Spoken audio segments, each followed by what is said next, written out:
இணைந்திருக்கிறோம் நேயர்களே, வணக்கம். தமிழொலி நிகழ்ச்சியூடாக நிகழ்ச்சியினுடைய தலைப்பு பகுதியிலே சந்தித்திருக்கிறோம். தலைப்பு பகுதி இன்றைக்கு எதோடு நகர்ந்து செல்ல இருக்கிறது என்றால், குறிப்பாக நாங்கள் அண்மை நாட்களிலே பத்திரிகைகளிலே பார்க்கக்கூடிய விடயம் என்னவென்றால், இந்த யாழ்ப்பாணத்தினுடைய கழிவகற்றல் அல்லது யாழ் மாநகர சபையினுடைய கழிவகற்றல் மீதான விமர்சனங்கள் அண்மை நாளிலே மக்கள் மீது மக்களால் முன்வைக்கப்பட்டதாக இருந்தது. அப்போ இந்த சூழலியல் தன்மையோடு தான் இன்றைய தலைப்பு பகுதி நகர்ந்து செல்ல இருக்கிறது. குறிப்பாக ஒரு நகரத்தின் மீது மக்களுடைய ஆர்வம் அல்லது அந்த நகரத்தின் மீதான பற்றுணர்ச்சி அல்லது வாழும் சூழல்களை தீர்மானிக்கக்கூடிய அடிப்படை காரணியாக எது இருக்கிறது என்றால் அந்த நகரம் அமைந்திருக்கக்கூடிய அதனுடைய சூழல் தன்மை, அதனுடைய சுத்தமான வாழ்க்கை முறை அல்லது அங்கு இருக்கக்கூடிய அந்த சூழல் எவ்வாறு மக்களால் ஏற்றுக்கொள்ளக்கூடிய தன்மையிலே இருக்கிறது என்பதுதான் அந்த நகரத்தினுடைய அழகை தீர்மானிக்கக்கூடியதாக இருக்கிறது. எனவே இலங்கையில் இருக்கக்கூடிய முக்கியமான நகரங்களில் ஒன்றாக இருக்கக்கூடிய யாழ்ப்பாணம் அந்த தன்மையை இழந்து கொண்டு செல்கிறதோ என்பதுதான் எங்கள் அத்தனை பேருக்கும் கவலையாக இருக்கிறது. ஏனென்றால் புதிதாக உள்ளாட்சி சபைகள் வந்திருக்கின்றன, புதிதாக மாநகர சபை அமைய போகிறது. இப்படியெல்லாம் இருக்கும் பொழுதும் புதிதாக வரப்போகின்ற இந்த மாநகர சபையும்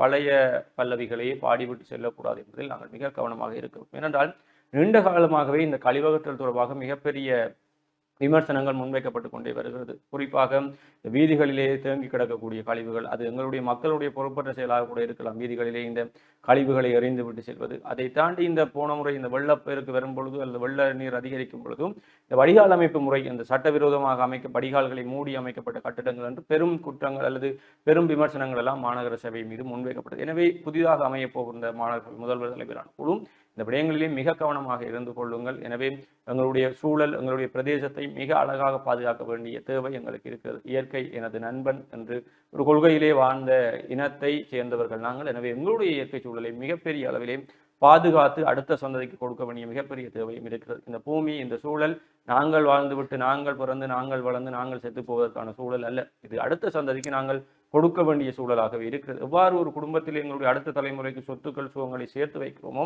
அதே போல இந்த வாழக்கூடிய சூழலையும் அடுத்த தலைமுறைக்கு கொடுக்கக்கூடியதாகவே இருக்கிறது. ஆனால் அதிலே தவறிழைத்து கொண்டு இருக்கிறோம் என்பதுதான் மிகப்பெரிய கவலையாக இருக்கிறது. குறிப்பாக எங்களுடைய தாத்தா பாட்டிகளை கேட்டாலே தெரியும், யாழ்ப்பாணம் முதல் இருந்த சூழல் அமைப்புக்கும் இன்றைக்கு இருக்கக்கூடிய சூழல் அமைப்புக்கு மிகப்பெரிய வித்தியாசம் காணப்படுகிறது. மாற்றங்கள் ஏற்படுவது வழக்கம்தான், சூழலியல் மாற்றங்கள் அல்லது நவீனத்துவத்துக்கு ஏற்ப மாற்றங்கள் ஏற்படுவது வழக்கம்தான். ஆனால் தன்னுடைய பண்பாட்டு தன்மையை, பன்முகத்தன்மை அல்லது தனக்கு உரித்தான அந்த மிடுக்கை இழந்துதான் அந்த மாற்றங்கள் உருவாகிறதா என்பதுதான் இங்கே மிகப்பெரிய கேள்வியாக இருக்கிறது. பலரும் இந்த தேர்தல் காலங்களிலே யாழ் மாநகர சபை அல்லது பிரதேசங்கள் அல்லது பேருந்து சரிப்பு நிலையங்களை சுத்தப்படுத்துகிறோம் என்றெல்லாம் செய்வார்கள். ஆனால் அதற்கு பிறகு அது காணாமல் போய்விடும். ஒரு நாள் சுத்தப்படுத்துவார்கள், அதற்கு பிறகு அவை காணாமல் போய்விடும். குறிப்பாக ஏனைய பிரதேசங்களெல்லாம் நாங்கள் இந்த குப்பை கூலங்களை காண்பது, இந்த மக்கள் அதிகம் நடமாடக்கூடிய பிரதேசங்கள் கூட ஒழுங்காக கழிவுகளை அகற்றி வைப்பார்கள். ஆனால் எங்களுடைய பிரதேசங்களில் எங்கு பார்த்தாலும் வெற்றிலை துப்பலும், வீதிகளில் எங்கும் இந்த சிவத்த கரை படிந்த துப்பல்களுமாகவே காணப்படுது. அதை தாண்டி வீதிகள் எங்கும் பொலித்தீன்களாகவும் அந்த கழிவுகள் இந்த கழிவுகள் காணப்படுவது எல்லாம் ஒழுங்காக கழிவகற்றப்பட வேண்டும். அது நேற்றைய தினம் பத்திரிகைகள் கூட மக்கள் விமர்சனத்தை முன்வைத்தால் இந்த கழிவகற்றலுக்கு பயன்படுத்தக்கூடிய வாகனங்கள் ஒழுங்காக மூடப்பட்டு வருகின்றன அல்ல, அதிலிருந்து கழிவுகள் பின்பக்கம் அந்த கதவுகள் திறந்திருப்பதால் வெளியே கொட்டப்படுகிறது. அந்த கழிவுகள் மூலம் வீதியிலே செல்பவர்களுக்கு அசௌகரியங்கள் ஏற்படுகிறது. அவ்வாறான மாநகர சபையினுடைய வாகனங்களிலே இலக்கத்தகடுகள் கூட ஒழுங்காக இல்லை என்றும் மக்களால் விமர்சனங்கள் முன்வைக்கப்பட்டு கொண்டிருக்கிறது. அப்ப இது தொடர்பான விடயங்களை தான் நாங்கள் பேச இருக்கிறோம். சொல்லுங்க கார்த்திகேயன். நிச்சயமாக தான் இந்த கிளீன் ஸ்ரீலங்கா திட்டம் அப்படி என்பதெல்லாம் சில நாட்களுக்கு பெரும் பேசு பொருளாக இருந்த விடயங்களாக இருந்தது. இப்படி இருக்கைக்குள்ள நாங்களும் நேற்று தினம் பத்திரிகையூடாகத்தான் இந்த செய்திகளை பார்க்கக்கூடியதாக இருந்தது. அதையும் தாண்டி நாங்களுமே இது வீதியில் நாளாந்தம் அனுபவிக்கக்கூடிய ஒன்றாகத்தான் இருக்கிறது. இந்த குப்பைகளை ஏற்றி செல்லக்கூடிய வாகனங்கள் சரியான முறையில் மூடி அதை அந்த வாகனங்கள் செல்வது கிடையாது. அதிலும் நேற்று தினம் செய்திகளில் பிரசுரிக்கப்பட்டிருந்த அந்த வாகனத்திற்கு நம்பர் பிளேட் கூட இல்லை. இப்படி இருக்கக்குள்ள அந்த அதிலிருந்து பறக்கக்கூடிய குப்பைகள் வீதியில் போக்குவரத்தில் ஈடுபட்டு கொண்டிருப்பவர்களுக்கு இடையூறாக இருக்கிறது என்ற குற்றச்சாட்டுகள் முன்வைக்கப்பட்டிருக்கிறது. தொடர்பான நடவடிக்கைகள் எதுவும் எடுக்கப்படவில்லை அப்படி என்பதும் மக்கள் நாளாந்தம் அசௌகரியங்களுக்கு உள்ளாகி கொண்டிருக்கிறார்கள் என்ற குற்றச்சாட்டுகள் முன்வைத்தும் அதற்குரிய நடவடிக்கைகள் எடுக்கப்படவில்லை என்பதுதான் பெரும் அதிருப்தியை இந்த அரச அதிகாரிகள் மீதும் அந்த திணைக்களங்கள் சார்ந்தும் ஏற்படுத்துகிறது. இப்படி இருக்கின்ற பொழுது குறிப்பாக வீதிகளை நாங்கள் இந்த குப்பைகள் தொடர்பான விடயங்களை அதிகம் இந்த தலைப்பகுதியில் பேசிக்கொண்டுதான் இருக்கிறோம். அதிகாலை வேளையில் குறிப்பாக இந்த பாடசாலை மாணவர்கள் பாடசாலைக்கு செல்லும் வேளைகளில் இந்த வீதிகள் இருக்கக்கூடிய குப்பைகளினுடைய நிலைமையும் அதை அந்த வீதிகள் தெருநாய்கள் அந்த குப்பைகளை கிளறி விடுவதால் அந்த சூழல் ஏற்படக்கூடிய அந்த நாற்றம் அப்படி என்பது போக்குவரத்துக்கு சரியான இடையூறாக இருக்கிறது அப்படி என்று பல தலைப்பு பகுதிகளில் நாங்களும் பேசி இருக்கிறோம். இது தொடர்பான செய்திகளும் பல பத்திரிகைகளில் பிரசுரிக்கப்பட்டிருக்கிறது. ஆனால் தொடர்பான நடவடிக்கைகள் இன்னும் சரியான முறையில் எடுக்கப்படவில்லை அப்படி என்பதுதான் ஒரு விடயமாக இருக்கிறது. இந்த குப்பைகளை ஏற்றிச் செல்லக்கூடிய வாகனங்கள் வந்து சரியான முறையில் அந்த குப்பைகளை ஏற்றிச் செல்ல வேண்டும். அதை விட சில நேரங்களில் இந்த குப்பைகளை ஏற்றிச் செல்லக்கூடிய அந்த வாகனங்களில் அந்த குப்பைகளை அகற்றுபவர்கள் அந்த குப்பைகளுக்கு மேல் ஏறி இருக்கின்ற பொழுது ஒரு சந்தேகம் வரும். இந்த காலில் அணியக்கூடிய அந்த உரிய முறையான பாதுகாப்பு காலணிகள் எல்லாம் அணிந்திருக்க மாட்டார்கள். அவர்களுக்கு அந்த நோய் தொற்றுகள் எதுவும் ஏற்படாதா? ஏன் இவ்வளவு அலட்சியமாக இருக்கிறார்கள் அப்படி என்ற கேள்விகளும் எங்களுக்குள் எழும். இப்படி இருக்கக்குள்ள இது தொடர்பான நடவடிக்கைகளை உரிய அதிகாரிகள் எடுக்க வேண்டும் அப்படி என்பதுதான் நாங்கள் இன்று இந்த தலைப்பு பகுதியூடாக கேட்டுக்கொள்ளக்கூடிய ஒன்றாக இருக்கிறது. இது வெறும் ஏற்கனவே எங்களுடைய பிரதேசத்தில் இந்த காற்றின் தரம் அப்படி என்பது ஒரு கேள்விக்குள்ளாகி இருக்குது. இப்படி இருக்கக்குள்ள இந்த மாதிரியான விடயங்களும் இன்னும் இந்த சுத்தம் சுகாதாரம் என்ற விடயங்களை கேள்விக்குள்ளாக்காமல் இருக்க வேண்டும் அப்படி என்பதுதான் நாங்கள் கூறக்கூடிய ஒன்றாக இருக்குது. நேற்றைய தினம் பத்திரிகைகள் இன்னும் ஒரு செய்தி, சீன பல்கலைக்கழகத்தினுடைய ஒரு விரிவுரையாளர் யாழ்ப்பாணம் மிகவும் அழகான நகரம் அப்படி என்று கூறியிருக்கிறார் என்ற ஒரு செய்தியை பார்த்திருந்தோம். ஆனால் யாழ்ப்பாணம் ஒரு அழகான நகரமாக இருக்கலாம். இலங்கை என்ற ஒரு நாடே அழகான நாடுதான். ஆனால் அது சில அலட்சியங்களால், சில அதிகாரிகளின் அலட்சியங்களால் இப்படியான நிலைமைகளுக்கு உள்ளாக்கப்படுகிறது அப்படி என்பதும் ஒரு விடயம். குறிப்பாக பாடசாலைக்கு செல்லக்கூடிய மாணவர்கள், இந்த அதிகாலையில் பாடசாலைக்கு செல்லக்கூடிய மாணவர்கள், வேலைக்கு செல்லக்கூடிய வேலையாட்கள் வேலைக்கு செல்லக்கூடிய நேரங்களில் இந்த வீதிகள் இப்படி இருப்பது, இந்த குப்பை வாகனங்கள் இப்படி செல்வது என்பது உண்மையில் அசௌகரியத்தை ஏற்படுத்தக்கூடிய ஒன்றாகத்தான் இருக்கு. இது வீதி விபத்துக்களை ஏற்படுத்தக்கூடியதாகவும் இருக்கலாம். குறிப்பாக இந்த சரியாக மூடப்படாத அந்த வாகனங்களில் இருந்து பறக்கக்கூடிய குப்பைகளினால் வந்து வீதி விபத்துகள் ஏற்படுவதற்கான சந்தர்ப்பங்களும் இருக்கிறது அப்படி என்பதை பார்த்து கொண்டிருக்கக்கூடிய அதிகாரிகள் யாராவது பார்த்து கொண்டிருந்தால் நீங்கள் உரிய நடவடிக்கைகளை உங்களால் எடுக்க முடிந்தால் தயவு செய்து எடுத்துக்கொள்ளுங்கள். இது வந்து ஒரு சாதாரணமான விடயம் இல்லை.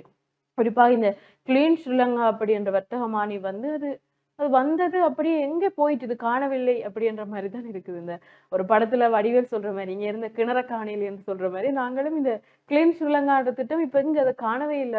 அதை பத்தி யாருமே பேசுறது இல்லைன்னு ஒரு அந்த கிளீன் ஸ்ரீலங்கான்ற ஒரு திட்டத்தை நடைமுறைப்படுத்திய ஒரு கொஞ்ச நாள்ல இந்த ஆட்டோ எல்லாம் கிளீன் பண்ணணும், பஸ்ல இருக்கிற எல்லாம் கிளீன் பண்ணணும் அப்படின்னு சொன்னாரு. ஆனா இப்ப சாதாரணமா அதெல்லாம் பழைய நிலைமைக்கு வந்துட்டுது. அதை ஆட்டோ எல்லாம் அப்படித்தான் இருக்குது, பஸ் எல்லாம் அப்படித்தான் இருக்குது. அதை விட இந்த கிளீன் ஸ்ரீலங்கான்னு ஒரு திட்டம் வந்ததுக்கு பிறகுதான் இந்த விபத்துக்களும் இந்த இந்த மாதிரியான செயற்பாடுகளும் அதிகரிச்சுட்டுதோன்ற மாதிரியும் எங்களுக்கு இருக்குது. அப்ப ஒரு ஒரு திட்டத்தை நாங்கள் நடைமுறைப்படுத்துறது அப்படி என்பது ஒரு விடயம் கிடையாது. முகாமைத்துவ கொள்கைகள்ல ஒரு ஒரு முகாமையாளராக இருக்கட்டும் அல்லது ஒரு தலைவரால கூட ஒரு திட்டத்தை நடைமுறைப்படுத்துறது அப்படி என்பது அந்த திட்டத்தை வகுக்கிறது மட்டும் இல்லை. ஒரு பிளானை நாங்கள் வந்து ஓகே ஒரு பிளானிங் ஒன்று செஞ்சிட்டோம் அப்படி என்றதால எந்த ஒரு மாற்றமும் ஏற்படாது. அந்த திட்டத்தை வந்து நாங்கள் அதை எப்படி சரியா நெறிப்படுத்துறோம், அதை எப்படி சரியா ஒழுங்கமைக்கிறோம், அதை எப்படி அதனுடைய எஃபிஷியன்சியையும் எஃபெக்டிவ்னஸும் எப்படி அந்த திட்டத்தின் மூலம் நாங்கள் அமுல்படுத்துறோம் அப்படின்றதுதான் விஷயம். இப்ப நிறைய இடத்துல வந்து பல நல்ல நல்ல திட்டங்கள் எல்லாம் எங்களுடைய நாட்டில் வந்து கொண்டு வரப்பட்டிருக்கிறது. ஆனால் அதெல்லாம் சரியாக நடைமுறைப்படுத்தப்படவில்லை அப்படி என்பதுதான் எங்களுடைய நாட்டில் இருக்கக்கூடிய பாரிய ஒரு பிரச்சனையாகவும் இருக்கிறது. குறிப்பாக கைத்தொழில் சார்ந்தாக இருக்கட்டும், முதலீடுகள் சார்ந்து உள்நாட்டு உற்பத்திகள் சார்ந்து பல முயற்சிகள் எங்களுடைய நாட்டில் முன்னெடுக்கப்பட்டிருக்கிறது. ஆனால் அந்த திட்டங்கள் எல்லாம் சரியான திட்டங்களாக இருந்து அது நடைமுறைப்படுத்தப்படவில்லை, சரியான முறையில் நடைமுறைப்படுத்தப்படவில்லை என்பதுதான் இது காலாகாலமாக இடம்பெற்றுக் கொண்டிருக்கக்கூடிய ஒன்று. இந்த அரசியல் தரப்புகளால் மேற்கொள்ளக்கூடிய இந்த முதலீட்டு முயற்சிகள் என்பவையெல்லாம் என்று நாங்கள் குறிப்பிட்டுக் கொள்ளலாம். அதிலும் இந்த இடையில ஒரு கொஞ்ச நாள் எல்லாம் இந்த வீட்டில் இருப்பவர்களுக்கு இந்த பயிர் அந்த கண்டுகள் எல்லாம் கொடுத்தார்கள். நீங்கள் வீட்டில் வளர்த்து அந்த மரக்கறிகளை எடுத்துக்கொள்ளுங்கள் அப்படின்னு. அந்த கண்டுகள் எல்லாம் எங்க என்றுதான் எங்களுக்கும் கேள்வியாக இருக்கிறது. இப்படி பல திட்டங்கள் நடைமுறைப்படுத்தப்பட்டிருக்கு, ஆனால் சரியாக முறையில் நடைமுறைப்படுத்தப்பட வேண்டும் அப்படி என்பதையும் தான் நாங்கள் குறிக்கொள்றோம். மரியாதை நிச்சயமாக இப்போ இந்த முக்கியமான விடயம் இந்த கிளீன் ஸ்ரீலங்கா அங்கே போயிட்டு இருந்ததை நாங்களும் தேடி கொண்டு இருக்கிறோம். இந்த கிளீன் ஸ்ரீலங்கா முன்னிட்டு அது ஒரு வரவேற்கப்பட்ட விடயமாக இருந்தது. இந்த ஆட்டோக்களை ஜோடிச்சிட்டு தெரிகிறது, வாகனங்கள் பஸ்ஸுகளை ஜோடிச்சிட்டு தெரிகிறது, இல்லாமல் போகுது, நகரமெல்லாம் சுத்தமாக போன்று கிளீன் ஸ்ரீலங்காவை பலரும் வரவேற்றோம். ஆனால் இப்பொழுது கிளீன் ஸ்ரீலங்கா அங்கே இருக்கிறது என்பதை நாங்களே தேடி பார்க்க வேண்டிய விடயத்தில் இருக்கிறோம். அதை தாண்டி இந்த கிளீன் ஸ்ரீலங்காவை முன்வைத்து பல ஆளும் தரப்பு பாராளுமன்ற உறுப்பினர்கள் பல நடவடிக்கைகளை முன்னெடுத்தார். அதெல்லாம் இப்பொழுது எங்கே என்று பார்த்தால் தேர்தலுக்காக மாத்திரம்தான் அவை முன்னெடுக்கப்பட்டது என்ற கேள்வி கூட எழும்புகிறது. எனவே இது எவ்வாறு இருந்தாலும் அரச உத்தியோகத்தர்கள் அல்லது அந்த நகரசபை சார்ந்த அதிகாரிகள் அல்லது பாராளுமன்ற உறுப்பினர்கள் அவர்களுடைய பணிகள் ஒரு பக்கம் இருக்கட்டும், பொதுமக்களாகிய நாங்களும் உணர்ந்து செயற்பட வேண்டிய தேவையாக இருக்கிறது. எங்களுடைய கழிவுகளை இன்னொருவர் அள்ளுவதற்கான அனுமதியை நாங்கள் கொடுக்கக்கூடாது. எனவே அந்த ஒரு முறையை மாற்றிக்கொள்ள வேண்டும். இந்த வீதிகளிலே இன்னும் நாங்களும் நிறைய தலைப்பு பகுதிகளில் சொல்லிக் கொண்டிருக்கிறோம். பொது இடங்களிலே குப்பைகளை போட்டுவிட்டு செல்வது அல்லது வீதிகளிலே குப்பைகளை போட்டுவிட்டு செல்வதெல்லாம் தவிர்த்து கொள்ளுங்கள். இன்றைக்கு பல இடங்களிலே சிசிடிவி கேமரா பொருத்தப்படுகிறது. ஆனால் அதற்கு முன்னும் சென்று குப்பைகளை போட்டுவிட்டு செல்லக்கூடியதை காணக்கூடியதாக இருக்கிறது. எனவே நீங்கள் எறியக்கூடிய குப்பைகள் இன்னொருடைய வாழ்வை அசௌகரியமாக மாற்றக்கூடிய விடயமாக இருக்குது என்பதை உணர்ந்தும் இது நீங்கள் பார்த்தோம்னா சிலர் இந்த பாடசாலைகளுக்கு பிள்ளைகளை ஏற்றி கொண்டு போய்க்கே குப்பை வேக தூக்கி எறிஞ்சிட்டு போகிறோம். அது நீங்கள் தான் அப்படி சமூகத்தை நாசமாக்குதுன்னு பார்த்தால் உங்களோடு வரக்கூடிய அடுத்த தலைமுறை சந்ததிக்கும் அதைத்தான் சொல்லிக் கொடுக்குறீர்கள். அப்பா போல நீயும் விடியரை ஒரு தினம் பார்க்கறது முதல் குப்பையை அள்ளி கொண்டு